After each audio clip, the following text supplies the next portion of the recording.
देश शास्त्री का है, देश गांधी का है। देश शास्त्री का है, देश गांधी का है। सत्य अहिंसा का देश खादी का है। तंबू अंग्रेजों के उड़ चले बेग से, तंबू अंग्रेजों के उड़ चले बेग से। यह वतन उस स्वदेशी की आंधी का है, यह वतन उस स्वदेशी की आंधी का है। देश शास्त्री का है, देश गांधी का है। कि रेल दुर्घटना पर त्यागा मंत्री का पद। है किसी नेता में दम आज? छोटी सी दुर्घटना, रेल दुर्घटना पर त्यागा मंत्री का पद। देश उस लाल आदर्शवादी का है, देश उस लाल आदर्शवादी का है। देश शास्त्री का है, देश गांधी का है। कहां से लाओगे वो सुचिता, कहां से लाओगे वह ईमानदारी? आप बताइए। बेमिसाल थे शास्त्री जी।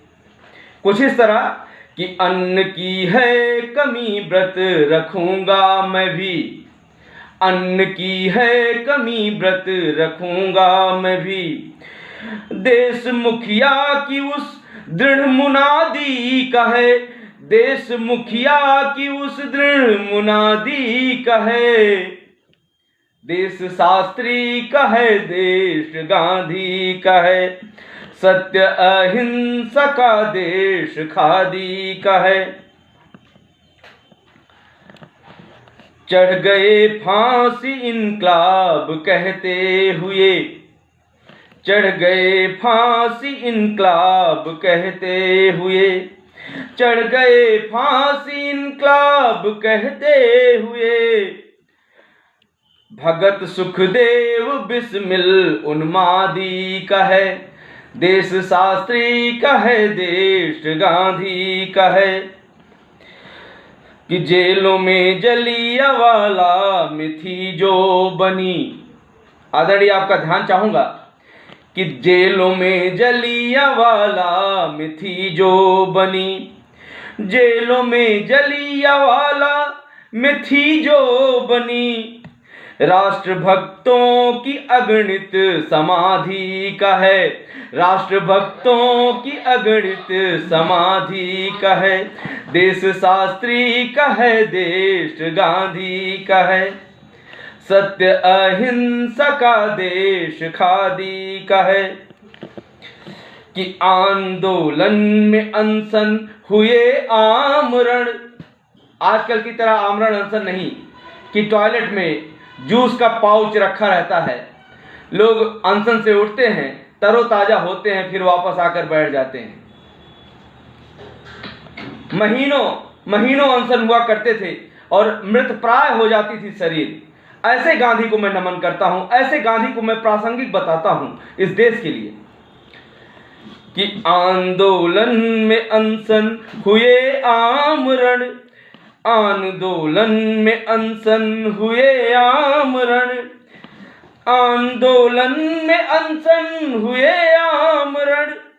यह अवज्ञा असहयोगवादी का है, यह अवज्ञा असहयोगवादी का है। राष्ट्र शास्त्री का है, राष्ट्र गांधी का है।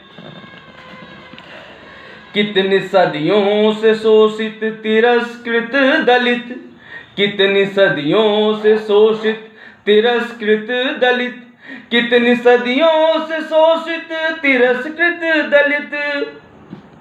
कि न्याय हक दो जो हरिजन आबादी का है, न्याय हक दो जो हरिजन आबादी का है। कोई भी सुधारवादी रहा हो, किसी ने देश की आधी आबादी जो गरीब थी, दलित थी, उसकी सुधि नहीं ली सिवाय महात्मा की। कोई महात्मा ऐसे नहीं बनता साहब, कोई राष्ट्रपिता ऐसे नहीं बनता है कि तर्क दुष्ट अपने पुरखों के निर्णय की निंदा करें। लोग कहते हैं देश का बंटवारा गांधी की देन। बहुत आसान होता है साहब। आपसे पूछता हूं, दो बच्चे हैं, माँ बाप हैं, दोनों लड़ते हैं, माँ बाप क्या करें? नियत के समक्ष मजबूर होकर हाथ खड़ा कर देते हैं, तुम लोग लड़ो, जो चाहे करो, उसी रूप में स्वीकार करते हैं। इसीलिए कहा जाता है कि मजबूरी का नाम महात्मा गांधी। उनकी मजबूरी को समझिए आप, किस तरह देश का बंटवारा उन्होंने सहा। कि अपने पुरखों के निर्णय की निंदा करें, अपने पुरखों के निर्णय की निंदा करें, तर्क दुष्टों का न कि राष्ट्रवादी का है, तर्क दुष्टों का न कि राष्ट्रवादी का है। तुम क्या जानो परिस्थितियां बंटवारे की। आज देश विकसित है, विकासशील है, तो तमाम दुनिया भर की तोहमतें आप लगा रहे हैं। उस दरिद्र राष्ट्र की बात करिए जिस समय देश में खाने के लिए नहीं था। पर तुम क्या जानो परिस्थितियां बंटवारे की, तुम क्या जानो परिस्थितियां बंटवारे की। यूं नहीं नाम मजबूरी गांधी का है, यूं नहीं नाम मजबूरी गांधी का है। देश शास्त्री का है, देश गांधी का है, सत्य अहिंसा का देश खादी का है। तंबू अंग्रेजों के उड़ चले बेग से, तंबू अंग्रेजों के उड़ चले बेग से। यह वतन उस स्वदेशी की आंधी का है, देश शास्त्री का है, देश गांधी का है। बहुत बहुत आभार आप सबका। मैं यहीं पर अपनी वाणी को विराम देता हूँ।